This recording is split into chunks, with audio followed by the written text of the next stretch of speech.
Hey, what is going on, guys? Extra Fusion here, and welcome to my ranking of every episode for each Walking Dead season. And today we are going to be doing season 6. So season 6 is easily my favorite of all 10 seasons so far. Easily. I mean, it's been my favorite since it first came out. I think it's got the best amount of consecutive good episodes out of any season. The overarching story throughout both halves are really strong. Some of my favorite arcs that have ever came from the entire show, some of the best soundtracks, some of the best acting. It is all around my favorite season. But of course, there's some bad stuff in there, and of course, we're going to be talking about all of that when we're ranking each and every episode from the worst to the best. So let's start it.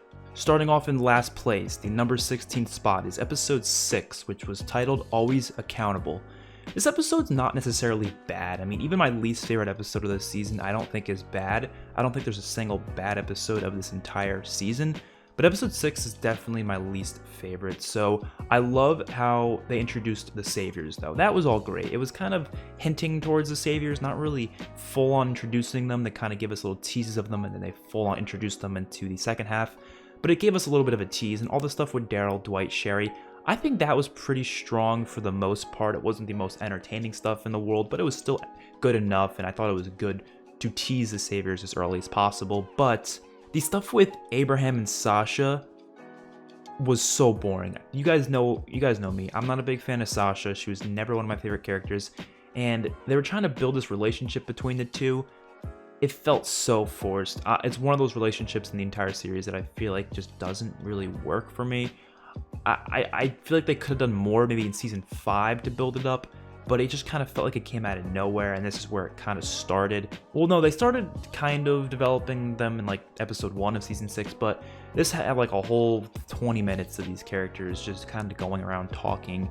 And I mean, if you love the characters, sure, it's great, but from a story perspective, is it really necessary? The only impact we really get from this relationship is obviously they have a little bit of a confliction between Abraham and Rosita later on, and then it kind of builds a bond between Rosita and Sasha in season 7, but you know, Sasha was killed off in season 7, and their bond didn't really do much.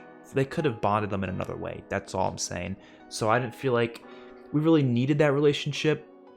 I guess it does give Abraham's death more meaning, but I just don't think the way they did it was necessary, you know, especially just it just felt forced. But coming in the number 15th spot, I've got episode 5, which was titled Now. This episode gets hated on a lot. I think it's kind of underrated.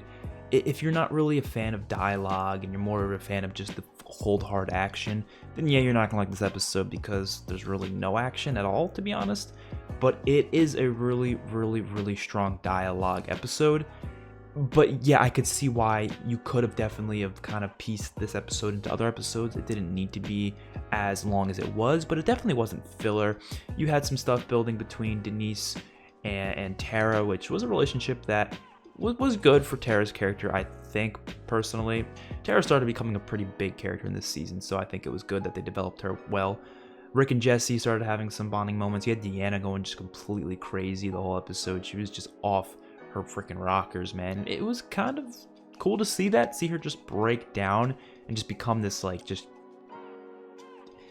I mean, that happened after Reg's death, of course, but this kind of furthered it because everything that happened in episode 2 kind of just pushed her down this state of just insanity, which I was very entertained by. And then you had just a couple other moments between characters like Aaron and Maggie going out in the sewers to look for Glenn, but then Maggie has that really nice thing where she says she's pregnant because she obviously, she was telling Aaron, you know, as much as I want to go look for Glenn, I'm not going to get you killed in the process of looking for Glenn. I think that was a really emotional speech. And of course, the way they did the Glenn's thing, I'll explain that later and talk about my feelings on that, but I do think this was a nice scene that came from that whole dumpster gate thing.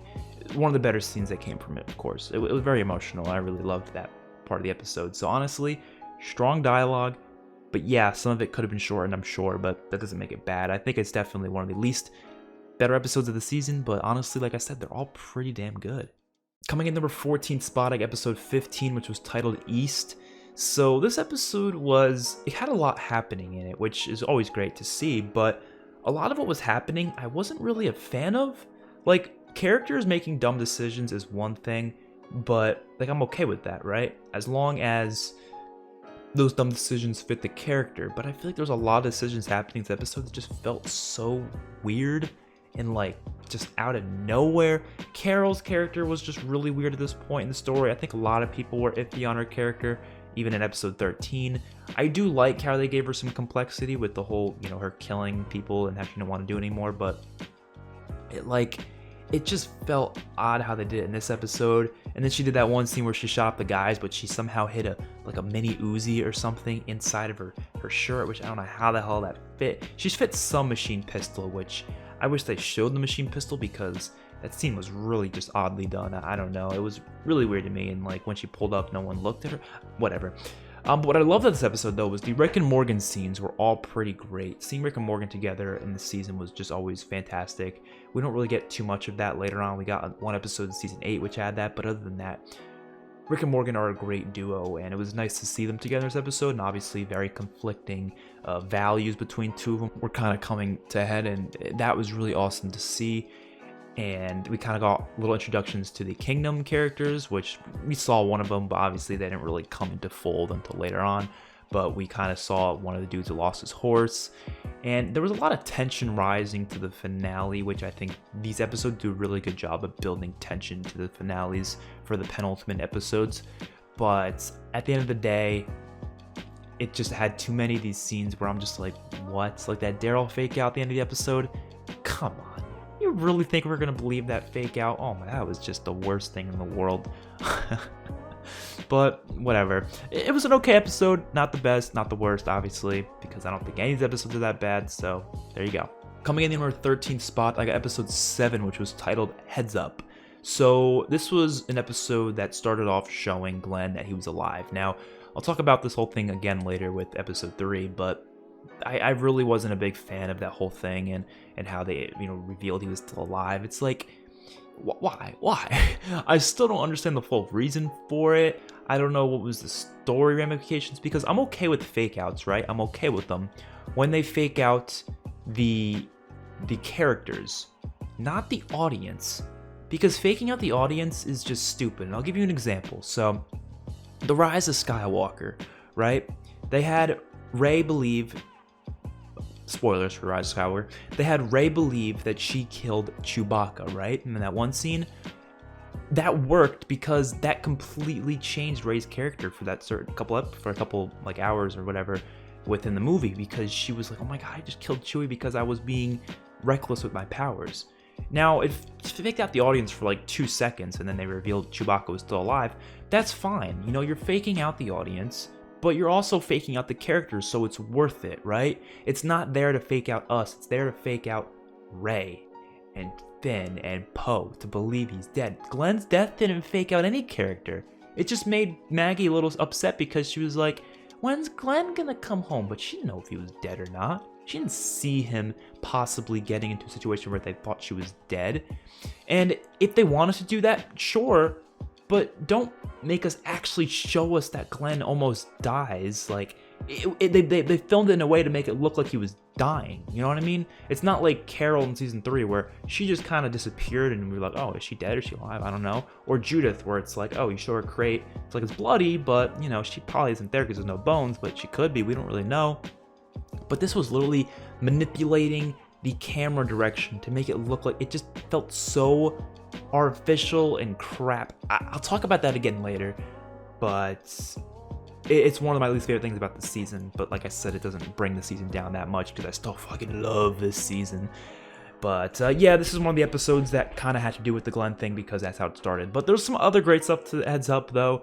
Deanna was becoming way more of a, or convincing Rick to become way more of a leader.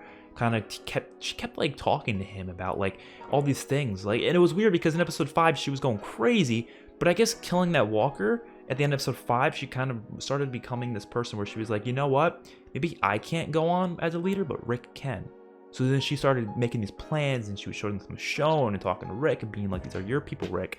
Then you had Spencer doing some dumbass shit, like trying to get like over the walkers with that little thing, which that fit his character because his character's not the smartest character in the world, so I was okay with that. And it was a pretty cool scene as well.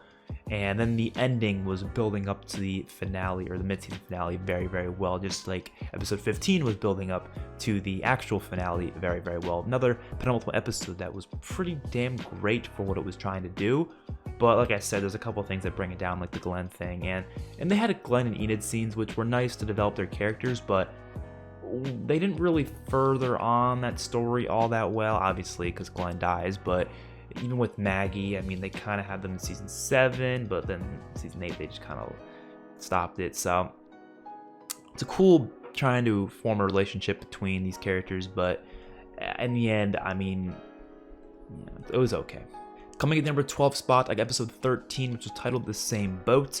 This was a solo episode with Carol and Maggie within this like little compound that the Saviors took over, and they were kind of keeping hold of them, and they were captive. Now, the first like half the episode is kind of boring, but it has some important development for Carol and Maggie for sure, but it is really tedious to go through it. I mean, it's just a lot of just conversations about stuff that doesn't really matter because these Saviors are gonna die at the end of the episode anyways. It was just kind of furthering the ideology that Carol was going on. And in terms of Maggie, did it really develop her, to be honest? Not too much. Not really. Carol, though, yes. But the last 20 episodes really bring up this episode, because seeing them kill these characters in those badass ways was awesome. A couple of the characters, I remember Maggie just going ham with the pistol on that one girl, and then just Carol coming over popping that one girl. It was some badass stuff. It was.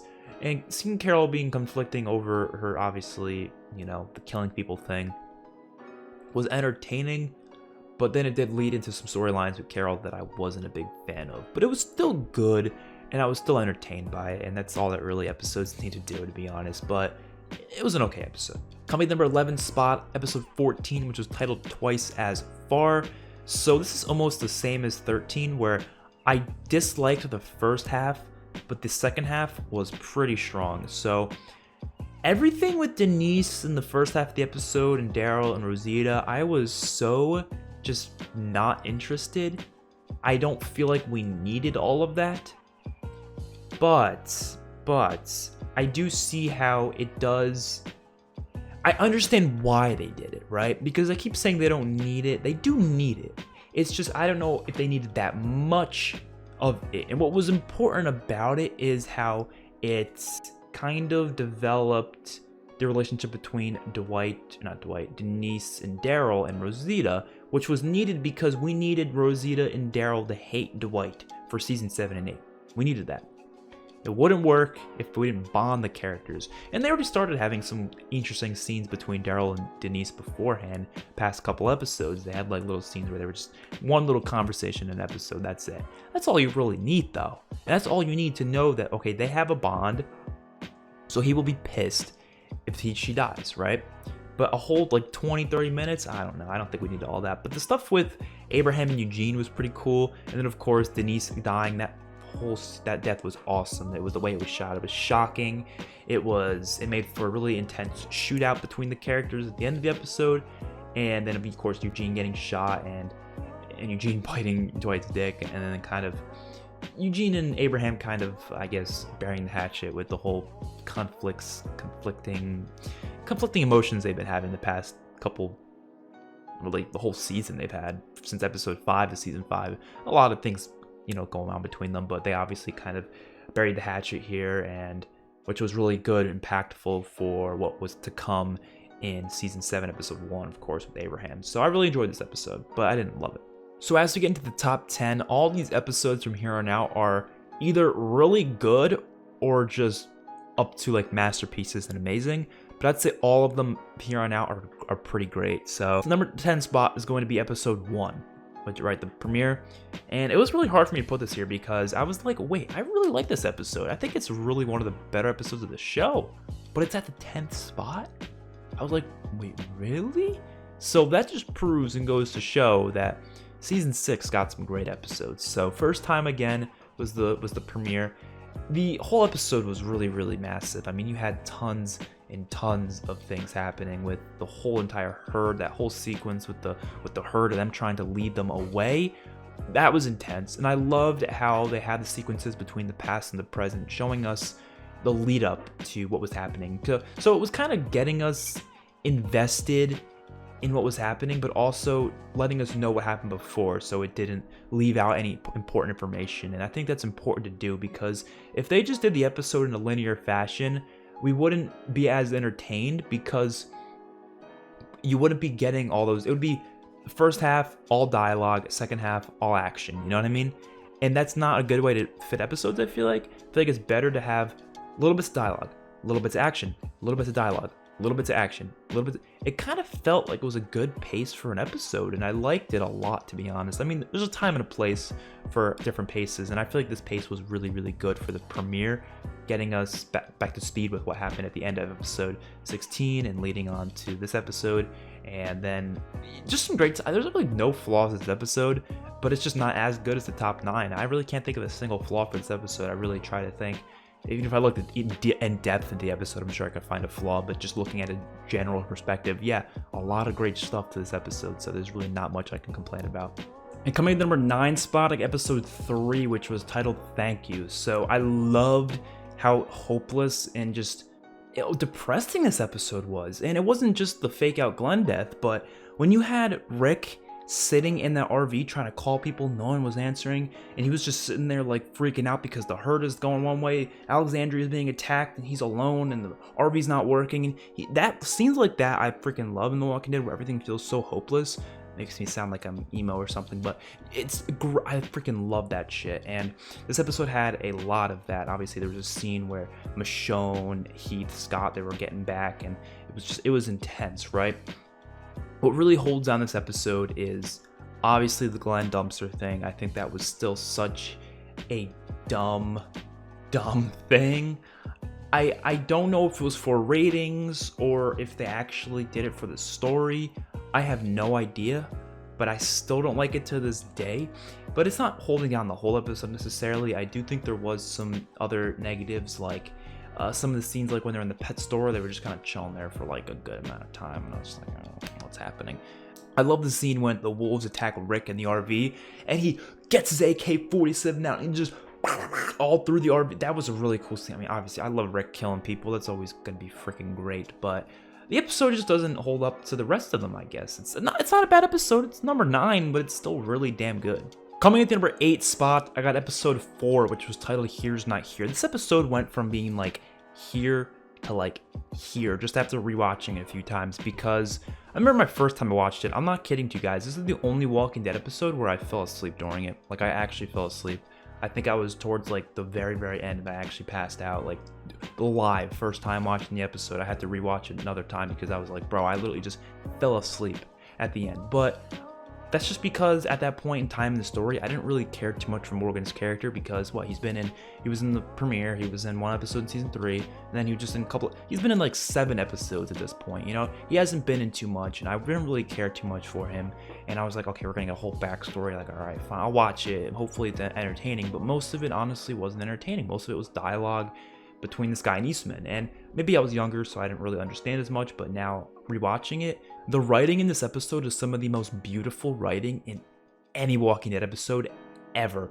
I mean, the way they show Eastman, right? They show him as this basically a mentor towards Morgan, right? And it's exactly what pushes Morgan towards being that way. So we needed this episode so we knew what Morgan was like, why he's the way he is. I completely understand it. Like, yes, it was a bit long, a bit boring at some points, but I think understanding how extreme Eastman is important to know, so you can understand why Morgan is as extreme as he is, because this man had every reason to kill Morgan, every freaking reason, and he didn't. And then he had every reason to kill the other dude. He was gonna lock him in the cell, keep him there, starve him to death and stuff, and it was just he was talking about how it didn't help him to kill the guy, right? The guy who killed Eastman's family. So it shows that even killing the person, it doesn't make you feel better. That's not what you need to do. You don't have to clear. You don't have to do all this bullshit. Instead, every life is precious. And the fact that Morgan followed that so closely was just beautiful. I really do like this episode. But I do think that obviously it's not got much entertainment value to it. It's very slow. That does hold it down that does hold it down substantially, I gotta say. So, it is what it is, but it is a pretty damn good episode. Coming in number 7 spot, episode 10, which was titled The Next World. This was a very comedic and fun episode. I mean, it was coming off of No Way Out. We kind of needed this happy sort of comedic episode, and I'm really glad they went with that rather than doing another depressing episode. Like, I kind of wanted to see the aftermath of No Way Out, but after getting this, I realized, you know what? Fuck the aftermath of No Way Out. I kind of like how they did this little time jump. Said, let's get past the depressing crap. Let's just do something fun so we can get into this new world, this new universe, introducing Jesus and all that stuff. That was great. I was really happy with how they introduced Jesus and then eventually the next episode, the Hilltop, obviously. But the way they portrayed Jesus as this like chaotic, good ninja type of guy was really awesome to see. It was very different than your usual like bad guy who's just like trying to fuck with them and then they get into this big conflict. No, it was just a normal dude who's just trying to get some supplies and he's kind of a ninja. So that was really cool to see. And then of course Rick and Michonne at the end of the episode was much needed and really awesome. You had a couple scenes with Spencer and Michonne, which I didn't care too much for, but it was still nice. It was still important to the story, so that's all that really matters. Even though I personally didn't care that much, it was still very important, I think, for Spencer and for kind of finishing off Deanna's character. But what makes no sense is why was Deanna still walking around there? I don't get that. And how was she not eaten alive by those walkers at the end of episode 8? That never made sense to me. I think honestly the writers forgot. They must have forgotten. There's no way they would write it that way if they didn't remember. There's no way she didn't get eaten alive because she didn't have any bullets left. She shot them all, and then she just stood there and let the water come. I don't know. Whatever. Big whoop. Coming in the number 6 spot, I got episode 11, which was titled Knots Untie. It was literally the next episode, and this was obviously the Hilltop introduction, and it was incredible seeing Negan tidbits, seeing the larger world. I think I don't have any negatives for this episode, but again, it's like some of the other episodes in the season where there's no negatives, but it just doesn't have as many positives as some of these higher episodes. But there's really nothing I would have changed about episode 11. I think the way they introduced Hilltop was perfect. The music was perfect. Gregory was perfect. Jesus and the way they had him and the way they had them save the Hilltoppers to kind of make those characters vouch for them when they got to Hilltop and make the conflict a little lesser, more, make it easier for them, easier for the group when they get to Hilltop. And all of that was very, very well done. Like I said, no complaints. You had Abraham talking to Glenn, asking him about, babies and saying he kind of wants a future, thinking about a future with Sasha. And this is the kind of stuff I actually liked from the whole Abraham-Sasha relationship. Even though as a whole I didn't like it, I think for this episode, it kind of made Abraham a very, very different character, who was, of course, killed off, unfortunately. But I think for the story's sake, I was actually glad with the way they went with his character and the way they ended his character, honestly. Even though it could have had maybe a little bit more impact, they did it a little bit differently, but still, I loved Abraham in this episode. And obviously, you had Glenn and Maggie talking to Dr. Carson. They find out he's a doctor, and they're like very happy about this because he could help with the baby, and just some really awesome. It was a very happy episode, besides obviously Gregory getting stabbed. But other than that, there was no really like terrible things that went down. It was a nicer episode, and I think that was important for the story, so I liked it a lot. Coming number 5 spot, episode 8, which was titled Start to Finish. Underrated episode. So this was the mid-season finale, and it started, obviously, the Alexandria being attacked by the Walkers story, which went on for like 2 episodes. It almost felt like a part 1 to No Way Out, and No Way Out was actually the part 2. But it was still a really, really great episode, especially that opening scene when the Walkers are coming in. They're all like running back to the houses and all getting, in their places. That was freaking awesome. And the ending scene when they're all standing there holding hands with that awesome music and they walk through, that was one of the most beautifully directed scenes in the entire show, in my opinion. And you had Glenn trying to get back in Alexandria. You had some stuff with Tara, a lot of dialogue, but it was important because they're all like trapped, and I love that idea, how they're trapped in Alexandria with all this shit happening, and I freaking love that.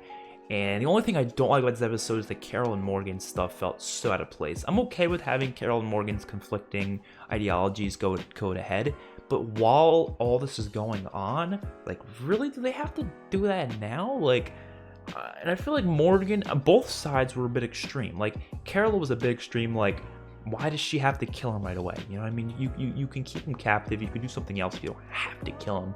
And Morgan, why do you really care that freaking much? Just be like, all right, you know, I don't know, make a deal with her. Be like, okay, we'll lock him up somewhere better, more secure or something. Try that. Instead, they were just sitting there and started fighting each other. I felt like it was out of place for their characters and with everything that was happening. It would have made more sense if this happened maybe like an episode or two before. So it wasn't happening during all of that. Like, it just felt out of place. I liked it, but it was out of place. That's kind of how I see it. But as a whole, episode was really, really great. Had a nice cliffhanger leading into episode 9.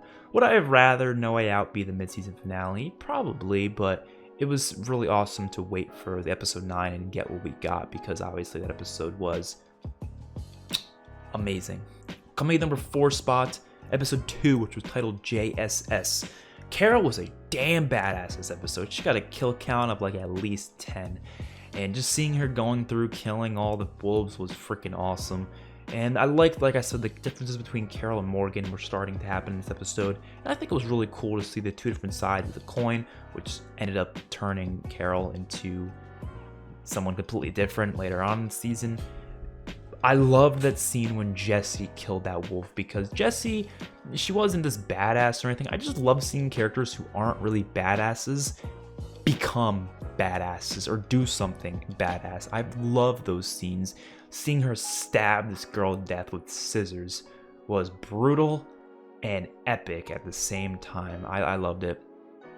And I loved how this episode had a lot of the bigger characters, like the more advanced and skilled characters, not there. So it made it much more intense, and it made the weaker characters toughen up a little bit, like Jessie, for example. You even had Ron running from some walkers. Carl had to save his life, and Enid was there. So they had some Enid backstory stuff as well at the beginning of the episode, which, yeah, I guess it's fine. I mean, Enid's not really a big character, so I don't really think it was that important, but it was still nice to see. At least we got some more information on her character and some more understanding of what she's about. So I think it was a pretty solid episode. I think most people would agree. It's like most people's like top 10 episodes, honestly, top 20 at least. So JSS comes in number 4 spot. Coming at number 3 spot, episode 12, which was titled Not Tomorrow Yet. This episode was action packed, man. That like 10 minutes or so when they were all taking out the compound was freaking awesome. Seeing them all have to kill them in their sleeps, and then obviously one of them turning on the alarm, so then a whole shootout happens, and it's like close quarters shootout. It's not like, Too Far Gone where the battle's like at a distance. Those all close quarters are all in a small building. That makes it so much more intense. You had Father Gabriel being a badass in this episode, killing some dude, giving him like a prayer before it. Another instance of a weaker character doing something badass and starting to become a badass, and I love that a lot. It gets right into the Savior conflict fast. We weren't sitting here waiting multiple episodes to see stuff between the survivors and the saviors. No, what happens quick. We get into a fight early on, and that's what I really, really wanted to see from the story. Glenn and Heath having to kill their first people was great. The build up to this as well, the planning process was really awesome. I really think this episode doesn't really do anything badly, honestly. It's all really solid, and even a nice song at the end. And then you have the dude who pretends to be Negan in the next episode, and they capture him. And then you get the reveal that they have Carol and Maggie captured, which was like a holy shit moment. It did everything right. This episode did everything right. I don't see any negative. And the beginning was really funny, how it's like Carol being this mom character, and then she starts grieving over the fact that she's killing way too many people, which leads into next episode, of course. But I really enjoyed this episode. I can't think of a single flaw. Obviously, on a general scale, if we go in depth, you could definitely find a flaw, but this is just a list. This is not, it's not like Cinema Sins where we're like going in depth, picking every little scene. Just generally speaking, it's a freaking great episode. And coming in number 2 spot, the damn season finale, episode 16, which was titled Last Day on Earth. This episode gets a lot of hate for one thing and one thing only, and that's the cliffhanger. Why would you call an episode shit just because of a cliffhanger? That's stupid. I agree, I wasn't a fan of the cliffhanger. I think they could have done it much better, much better. I'm okay with having a cliffhanger, but that specific cliffhanger does not work. It would work if the Negan killing Glenn thing didn't happen in the comics, but since it happened in the comics, comic book fans were already expecting that to happen, so it wasn't really a shock that he was going to kill someone. It was just whether or not he was going to kill who, you know what I mean?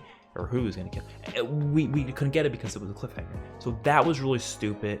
I agree, but it doesn't bring down the rest of the episode, man. You have the most suspenseful, scary, intense scenes in the entire show. Seeing them going in the RV, all these different directions, and just being like cut off at every damn angle by the saviors really shows how much manpower saviors actually have. I didn't like the stuff with Carol and Morgan that much. It was a lot. There was a lot of it, but it did lead to a really great scene at the end of the episode when Carol gets overturned by that one dude and then Morgan has to kill him. That was great, but all the stuff before that, I felt like it was a little bit much. But everything with the group at the RV was fantastic from start to finish. There was really no problem with it. There really wasn't. And then seeing them get captured by Negan and that whole last 15 minutes of the episode is so great. Seeing the characters break the hell down with their amazing acting. Oh my god.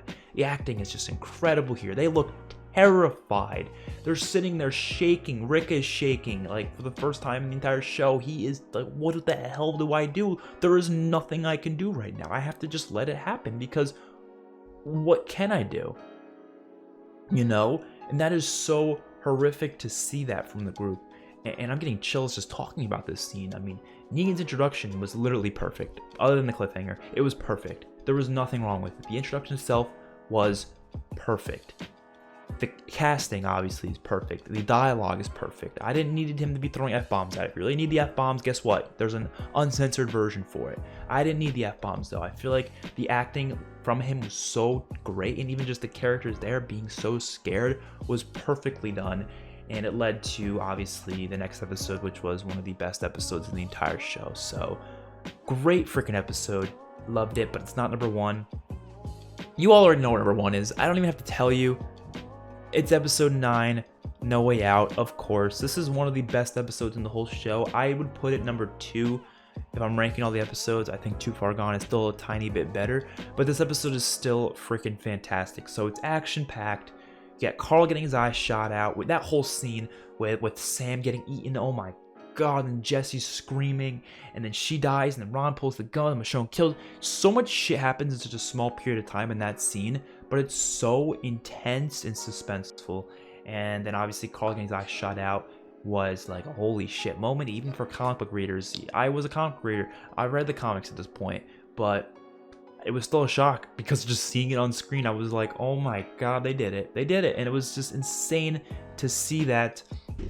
And obviously Andrew Lincoln and Denai Guerrero's acting when they were like just freaking out because Carl just got his eyes shot out was so amazing. And the way that all the Alexandrians that were weak came together and fought against the Walkers. The only people who weren't fighting were like a couple of the Alexandrians, the older people, and like Carl because his eye was shot out. Everyone else was going. You got Eugene, Gabriel, Eric, freaking Olivia. All these characters that like just don't usually do much are now there. They're fighting the Walkers, and no one else died. I mean, the only person that died in this whole episode, I think, was what's his name, the wolf guy. Which that was some of the more boring stuff of this episode. Was the stuff between Owen and Denise. I was like, I don't really care that much, but it did good stuff for Carol's character because she killed him and she saw him saving Denise. She was like, oh, did this guy actually just save Denise? And I was trying to kill him the whole time. And he actually kind of changed a little bit. So that was impactful, obviously. But, oh my god, was the rest of the episode just amazing. From then on out, after Carl got his eyes shot out, it was just non-stop action. Them fighting these walkers together, hand to hand. Some of the best directing and combat scenes in the entire show. You see Glenn trying to rescue Maggie, and he almost dies. He almost freaking dies again. But he gets saved, of course, last minute, which was a very like holy shit moment. And then that end scene when they're all just slicing and dicing was one of the coolest scenes in the entire show to this date. And then they obviously cut over to all the walkers just being dead, and they succeeded. So, and then Carl at the end holding Rick's hand was beautiful. The music was beautiful. It felt like a movie, and it's exactly what I wanted from No Way Out, and I really, really love this episode. And I think most people would agree with me on that it is one of the best episodes in the entire show, and definitely the best episode of this season. So, Hopefully you guys all enjoyed the ranking. Let me know your ranking in the comment section below. Next up is going to be season 7. Then we're going to get to 8 and then 9. We're not going to do 10 because 10's not finished yet. Obviously, we have one more episode for 10. We're going to have to wait for whenever the season finale decides to come out. But yeah, hopefully you guys all enjoyed, and I'll see you guys in the next one. Peace out.